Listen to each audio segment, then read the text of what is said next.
let's now look at another method to finding the sum of k squared starting from 1 to n. So that is 1 squared plus 2 squared plus 3 squared up to n squared. So we'll first start by calling this something Sn. And now, if you saw the last method, we'll start by doing the exact same thing. We'll label a triangle, and we'll have 1, 2 2s, 3 3s, 4 4s, all the way up to n n's. So the sum of this triangle, what is that? We have 1 plus 2 times 2 plus 3 times 3 all the way up to n times n. That's 1 squared plus 2 squared plus 3 squared. So if we sum up all the values in this triangle, we're just going to get our original sum, S of n. Now let's do this the same thing. Since it's a triangle, we can rotate the triangle and all the indexes will remain the same. So let's try summing up this. We'll have two triangles now, and this time the one will start in this corner over here. 1 2 2 3 3 all the way up to n. And we'll do it again with the final triangle with the 1 starting in the corner.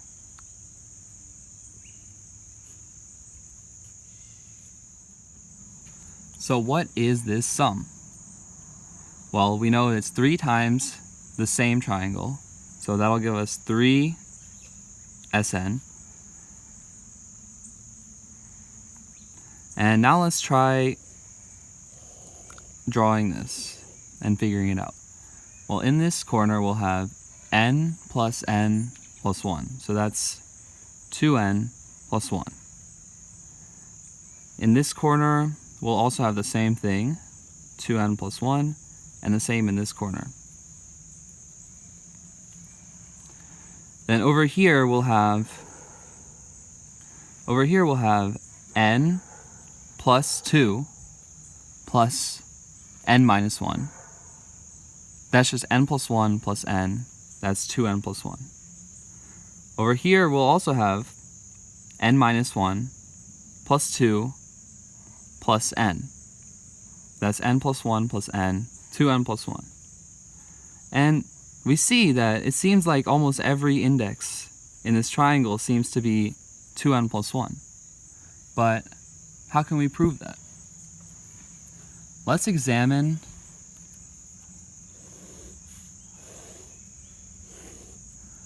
another triangle like this. This triangle will represent this, so it'll be equal. But I'm just going to draw it slightly differently. Let's look at a point here.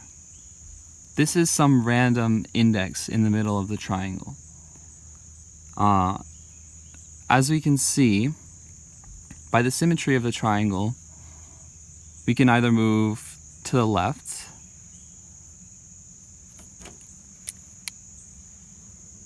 across this axis, then there will be another axis this way from this corner, and another axis this way from this corner. So if we start at this point, we can move in these 4 directions. Or sorry, these 6 directions. So let's try to move left by 1, starting at this point. Well, according to this triangle here, as we move left and right, the value stays the same. So here we're not really changing anything. According to this one, if we move right, we'll be increasing the value by 1. And from this one, if we move left, also right, we'll also be decreasing the value by 1. So overall, there's no change if we move right. The same thing applies if we move left. Starting here, this will decrease, but this one will increase. So there's no change if we move left or right along this axis. Now let's take a look at this axis right here.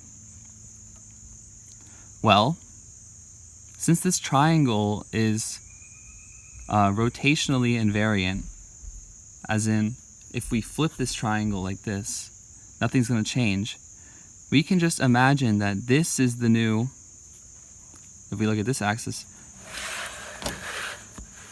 it's the same triangle this way. So now if we move left or right, nothing will change. Similarly, if we look at this triangle, moving left to right won't change anything.